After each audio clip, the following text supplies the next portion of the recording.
sinarnya yang menyala-nyala, memanjatkan kasih agung dan restu. Seluruh umat insan menengadah ke arah cahaya kasih yang mesra, bagai pelaut yang karena merindukan di ufuk timur pagi mendekat. Shalom Bapak Ibu dan Saudara yang terkasih di dalam nama Tuhan Yesus Kristus. Pada saat ini kita bersama-sama akan masuk dalam ibadah keluarga. Dan ibadah keluarga saat ini akan kita hayati dalam ibadah cawisan untuk mempersiapkan diri kita menyambut perjamuan kudus pembangunan GKJW yang akan kita laksanakan pada tanggal 2 Agustus besok. Mari Bapak Ibu dan Saudara yang terkasih, kita menyiapkan hati dan pikiran kita untuk masuk ke dalam ibadah dengan pengakuan yang demikian. Ibadah keluarga pada saat ini kami laksanakan di dalam nama Allah Bapa Sang Pencipta langit dan bumi, Yesus Kristus Sang Penebus dosa kami, dan Roh Kudus Sang Terang Kehidupan. Amin. Mari Bapak Ibu dan Saudara yang terkasih, kita menaikkan pujian dari Kidung Jemaat nomor 363.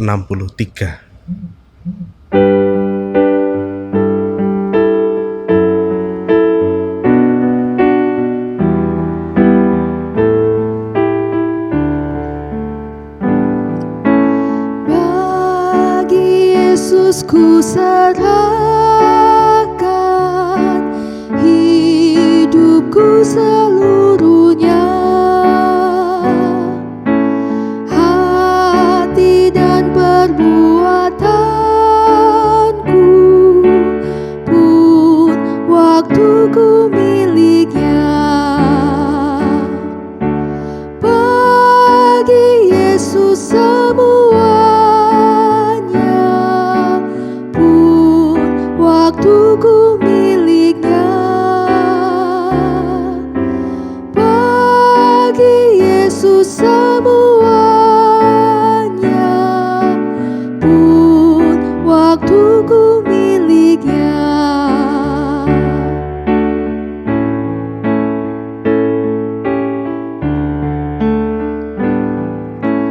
Tanganku kerja baginya,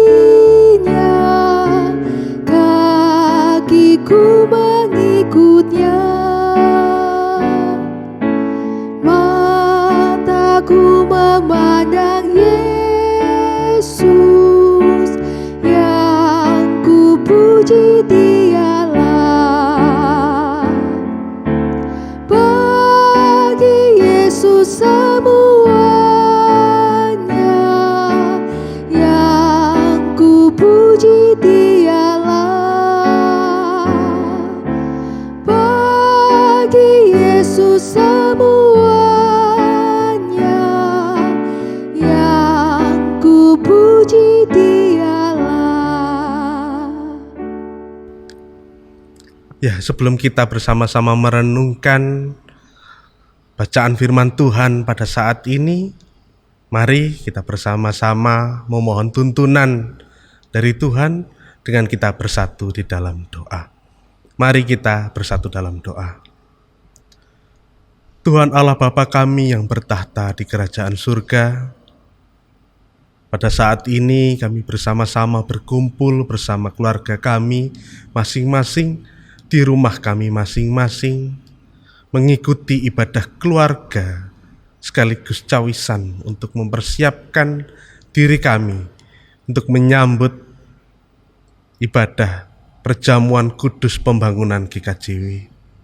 Tuhan, sebentar kami akan mendengarkan dan merenungkan bunyi firman Tuhan, kiranya Engkau membuka hati dan pikiran kami, agar kami dapat dengan mendengarkan dengan sungguh apa yang menjadi pesan dari firman-Mu pada saat ini. Berkati juga hamba-Mu Tuhan yang akan menyampaikan firman-Mu. Kiranya apa yang menjadi firman-Mu pada saat ini yang disampaikan oleh hamba-Mu boleh menjadi berkat bagi kami semua dan boleh menjadi bahan untuk kami renungkan di dalam kami mempersiapkan diri menyambut perjamuan kudus pembangunan GKJW ini. Kami serahkan firman-Mu pada saat ini hanya ke dalam tangan pengasihan-Mu. Kiranya kuasa-Mu yang bekerja di dalam hati dan pikiran kami. Hanya di dalam nama Tuhan Yesus kami berdoa dan mengucap syukur. Amin. Ya, Bapak, Ibu, dan Saudara yang terkasih di dalam Tuhan, bacaan firman Tuhan pada saat ini diambil dari Injil Matius pasalnya yang keempat. Injil Matius pasalnya yang keempat, ayatnya yang ke-18 sampai yang ke-22. Injil Matius pasal yang keempat, ayatnya yang ke-18 sampai yang ke-22 yang berbunyi demikian. Yesus memanggil murid-murid yang pertama. Dan ketika Yesus sedang berjalan menyusur danau Galilea, Ia melihat dua orang bersaudara, yaitu Simon yang disebut Petrus dan Andreas saudaranya. Mereka sedang menebarkan jala di danau, sebab mereka penjala ikan. Yesus berkata kepada mereka, "Mari, ikutlah aku, dan kamu akan kujadikan penjala manusia." Lalu mereka pun segera meninggalkan jalannya dan mengikuti Dia.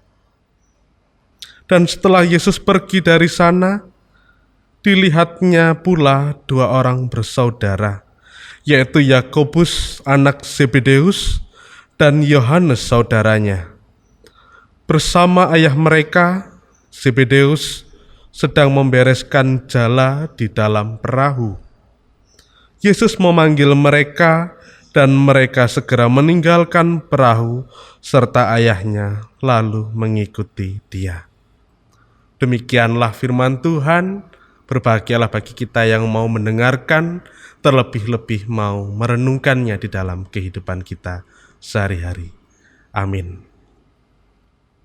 Shalom Bapak, Ibu, dan Saudara yang terkasih di dalam nama Tuhan Yesus. Saya harap di tengah-tengah kondisi pandemi ini, kita semua dalam kondisi yang sehat di dalam penyertaan Tuhan Yesus. Bapak, Ibu, ketika kita berbicara tentang hewan ulat atau serangga ulat, yang ada di benak kita pasti kita membayangkan hewan ini begitu menjijikkan atau menggelikan, atau orang Jawa bilang jelei. Tetapi siapa yang menyangka hewan yang kita anggap menjijikkan, menggelikan itu justru ketika sudah melewati proses di dalam kepompong, justru berubah menjadi kupu-kupu yang indah dan menawan. Tentu proses itu tidak mudah, Bapak Ibu. Untuk bisa menjadi kupu-kupu yang indah, seekor ulat harus bisa menahan lapar dan minum untuk kurang lebih selama 20 hari. Selama kurang lebih 20 hari ini sang ulat harus berpuasa dan berdiam diri di dalam kepompong, menjalani setiap proses yang harus dia lakukan untuk bisa berubah menjadi kupu-kupu yang indah dan menawan. Dan siapa yang menyangka dari hewan yang tidak disukai ketika melewati proses di dalam kepompong itu, di mana ia harus berpuasa dan berdiam diri, justru bisa menjadi kupu-kupu yang sangat dikagumi, sangat disukai karena keindahannya, karena warna-warninya yang begitu indah. Untuk bisa mencapai perubahan yang indah itu tadi, perlu ada proses, di mana selama proses itu seekor ulat harus bisa bersabar, tekun, harus ada perjuangan dan pengorbanan di dalamnya.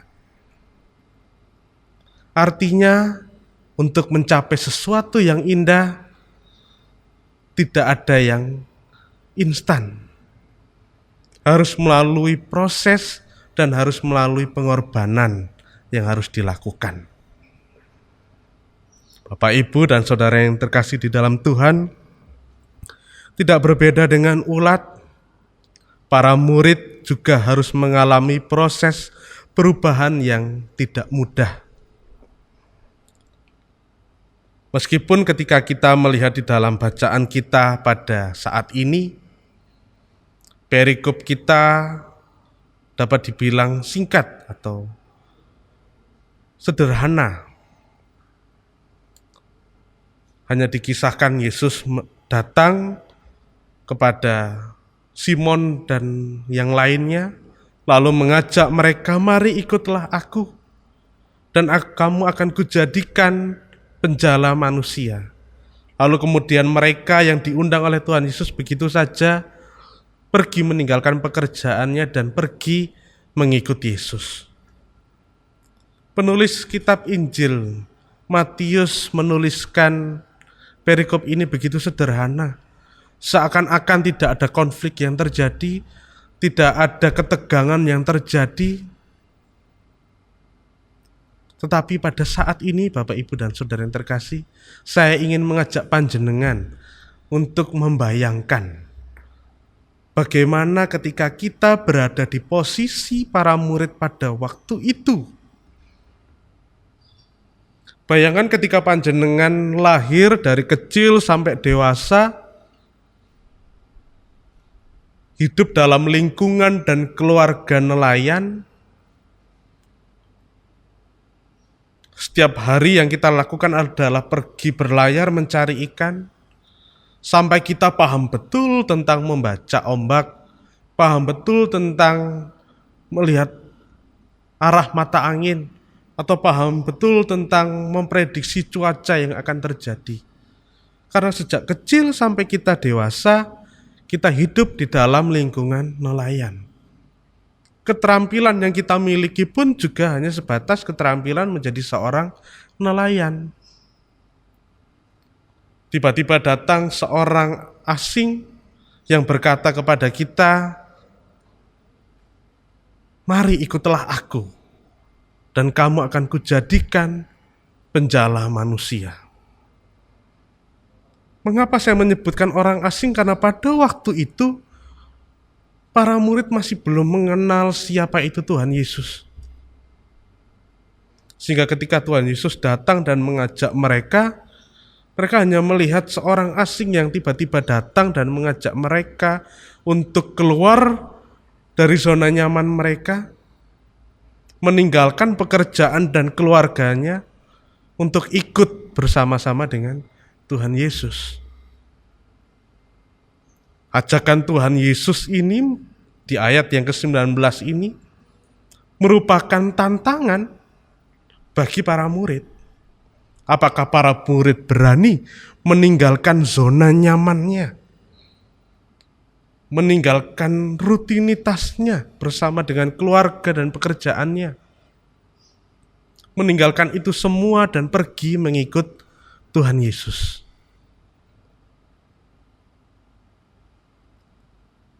Inilah yang saya katakan tidak mudah ketika kita berada di posisi para murid.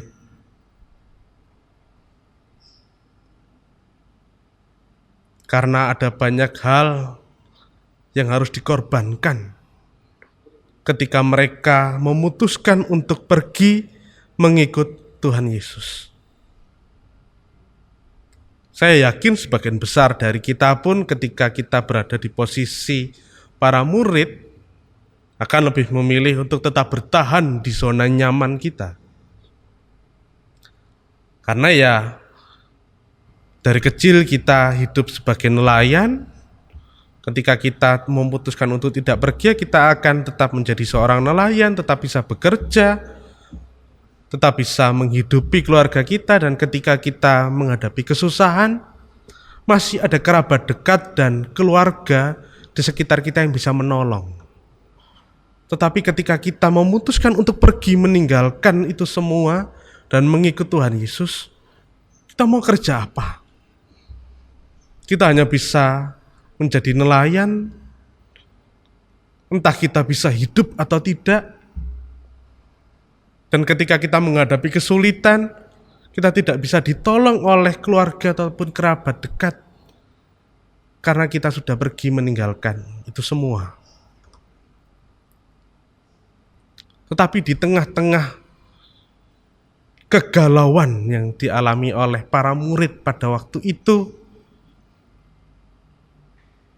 para murid tetap memutuskan untuk pergi mengikut Tuhan Yesus. Hal itu dikarenakan Roh Kudus bekerja di dalam hati nurani mereka untuk menghapus setiap keraguan, kekhawatiran di dalam diri mereka, dan membangun kepercayaan iman di dalam diri mereka untuk percaya menyerahkan semua kekhawatiran dan kecemasan itu ke dalam Tuhan Yesus.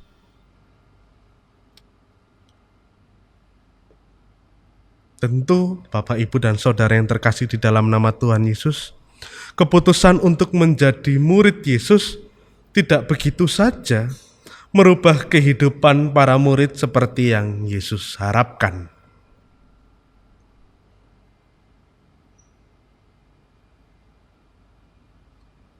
Tentu ini bukanlah proses yang instan. Begitu mereka memutuskan untuk pergi bersama dengan Yesus, maka hidup mereka saat itu juga berubah. Karena pada realitanya, selama para murid hidup bersama-sama dengan Tuhan Yesus selama kurang lebih 3 tahun, kemanapun Yesus pergi, para murid mengikutinya. Dimanapun Yesus tinggal, para murid tetap mengikutinya. Dimanapun Yesus mengabarkan tentang kebenaran, berita keselamatan, para murid tetap senantiasa setia menemani Tuhan Yesus. Akan tetapi kesetiaan itu tidak menjamin bahwa kehidupan para murid dapat berubah begitu saja. Toh meskipun para murid selama kurang lebih 3 tahun hidup bersama-sama dengan Tuhan Yesus, Petrus yang dikenal sebagai murid yang paling setia dan yang paling bersemangat, berkobar-kobar hatinya mengikut Yesus, toh juga pernah menyangkal Yesus sebanyak 3 kali. Yudas yang termasuk ke dalam ke-12 murid Yesus pun juga tega menjual Yesus kepada para imam. Bahkan para murid yang selama ini hidup bersama dengan Tuhan Yesus, ketika Yesus bangkit dan menampakkan diri di tengah-tengah para murid, reaksi para murid pun justru terkejut ketakutan karena mengira Yesus adalah hantu. Hal ini menunjukkan bahwa proses yang dialami oleh para murid tidak begitu saja menjadikan para murid diubahkan kehidupannya.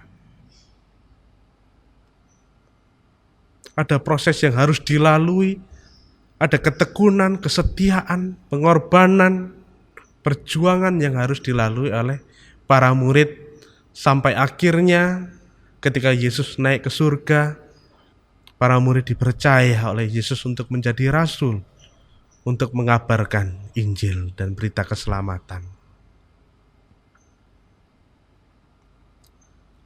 Bapak, Ibu, dan Saudara yang terkasih di dalam nama Tuhan Yesus, kita pun sebagai manusia juga mengalami proses perubahan di dalam kehidupan kita. Kita mengalami proses menjadi dan bukan proses jadi.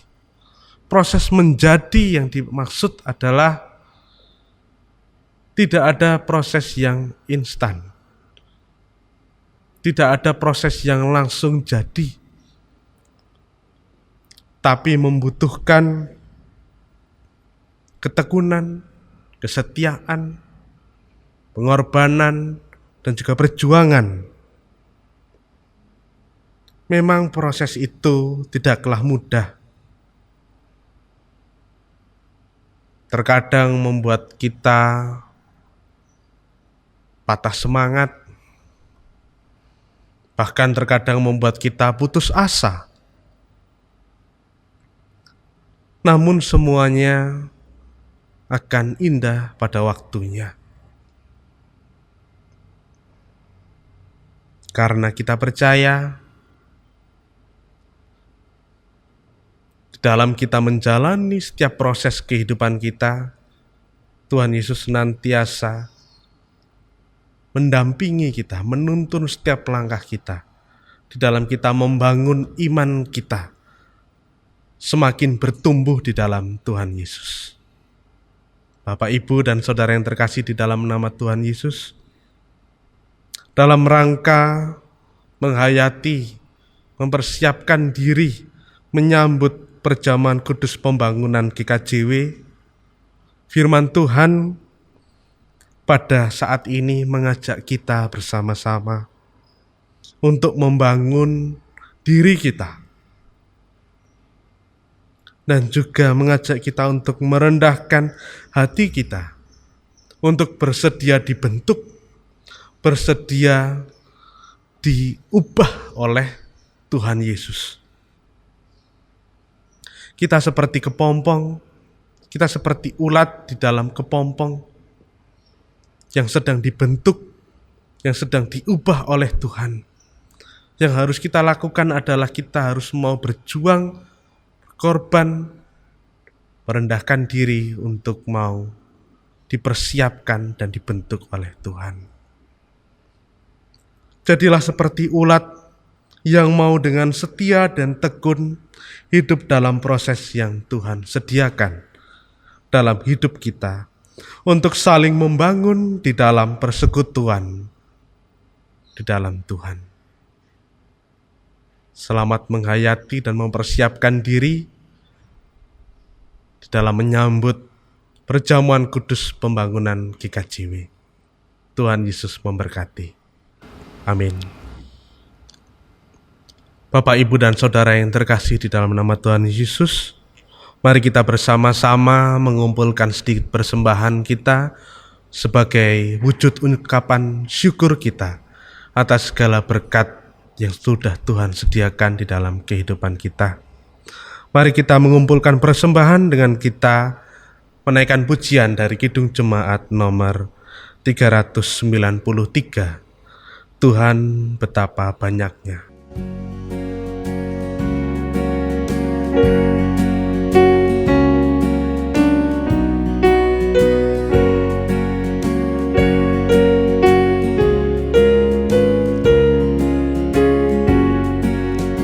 Tuhan betapa banyaknya berkat yang Kau beri. Teristimewa rahmat-Mu dan hidup abadi. Terima kasih ya Tuhanku atas keselamatanku.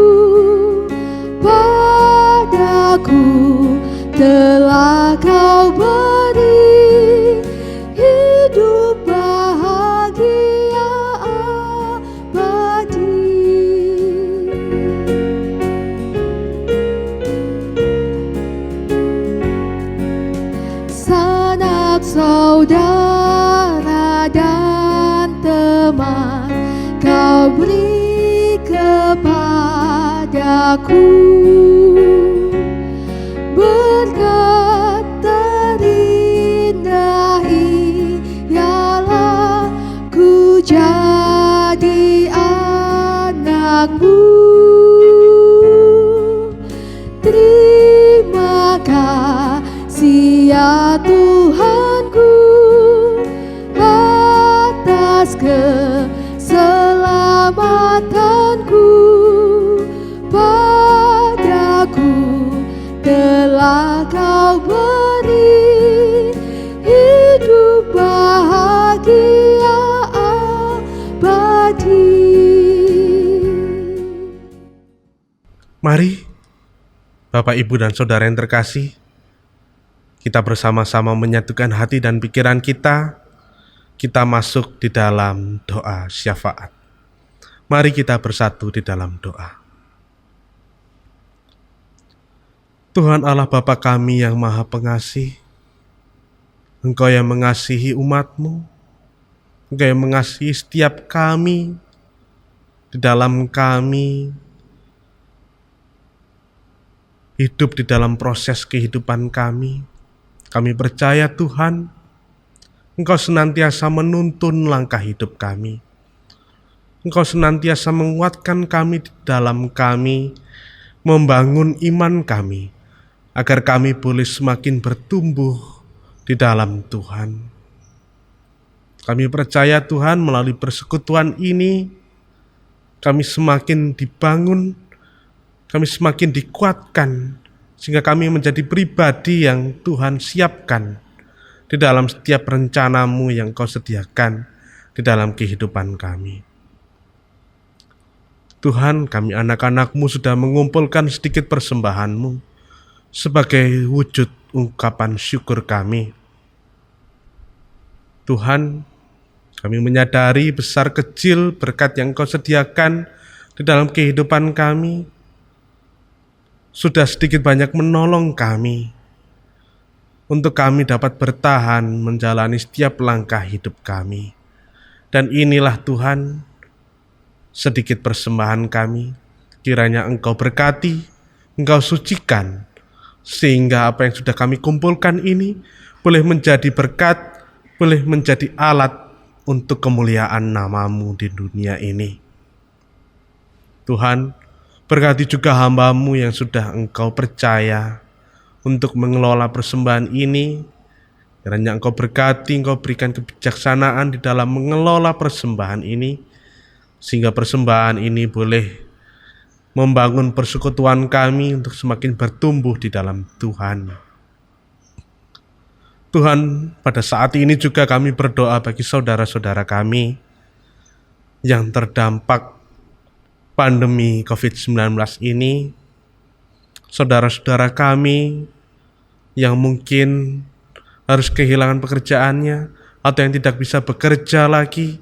Kami percaya Tuhan, Kau senantiasa memberikan pemeliharaan, memberikan penguatan dan juga penghiburan, sehingga saudara kami boleh tetap semangat dan berusaha di dalam mereka melanjutkan setiap langkah hidupnya. Tuhan, berkati juga kami yang di dalam pandemi COVID-19 ini masih tetap harus bekerja. Kiranya Engkau juga memberikan kami kekuatan dan kesehatan, sehingga di dalam kami menjalani setiap aktivitas kami hari demi hari, kami boleh tetap terjaga kesehatannya, kami boleh tetap menjaga kondisi tubuh kami, sehingga kami tidak sampai terpapar oleh virus COVID-19 ini.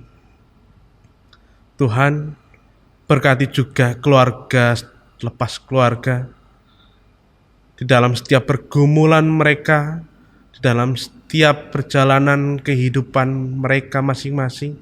Kami percaya Tuhan, Engkau senantiasa menuntun dan menyertai setiap keluarga lepas keluarga, sehingga Engkau senantiasa memberikan damai sejahtera dan juga sukacita di dalam keluarga kami masing-masing.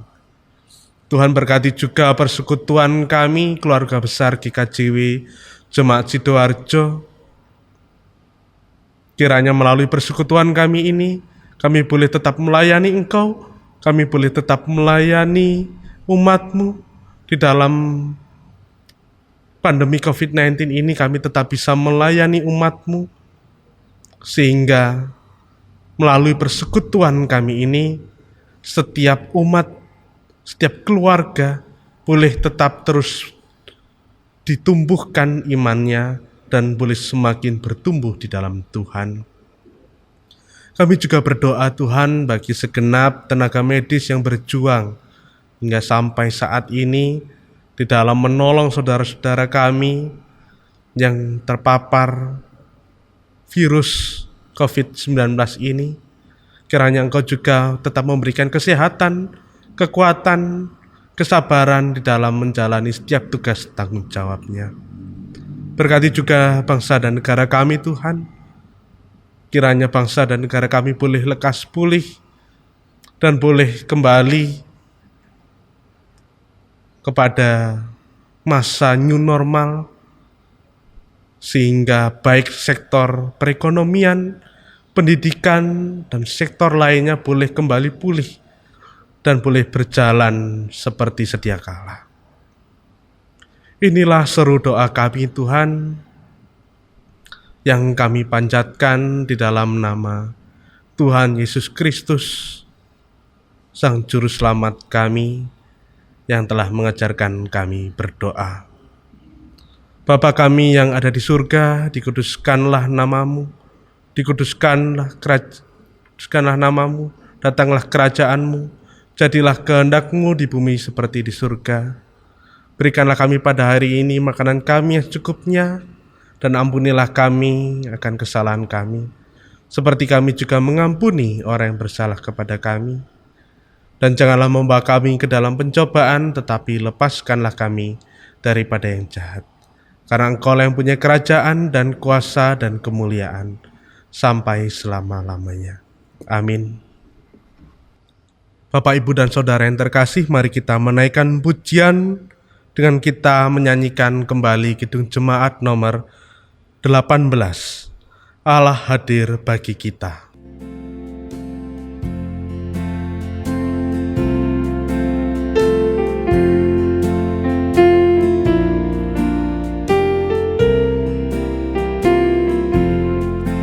Allah hadir bagi kita dan hendak memberi berkat, melimpahkan kuasa Roh-Nya bagai hujan yang lebat. Dengan Roh Kudus ya Tuhan, umat-Mu berkatilah, baharui hati kami, oh curahkan kurnia.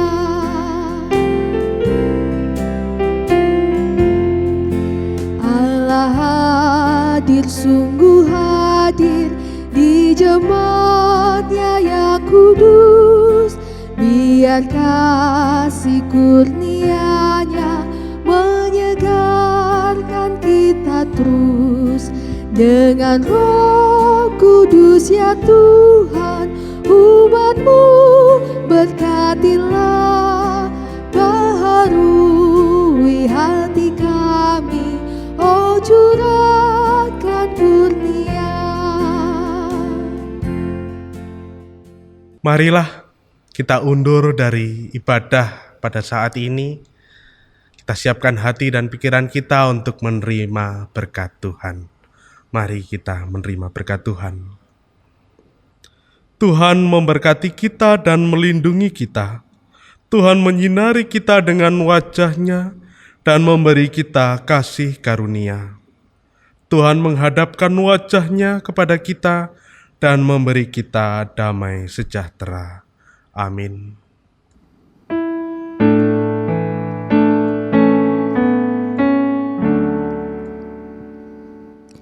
Bapa, terima kasih. Bapa, terima kasih. Bapa di dalam surga. Syukur, terima kasih. Amin. Salibmu Kristus, tanda pengasihan, mengangkat hati yang remuk redam, membuat dosa yang tak terberikan. Di lubuk cinta Tuhan terbenam. Di dalam Tuhan kami balik lahir, insan bernoda kini berseri, teruras darah suci yang mengalir, disalib pada bukit Kalvari.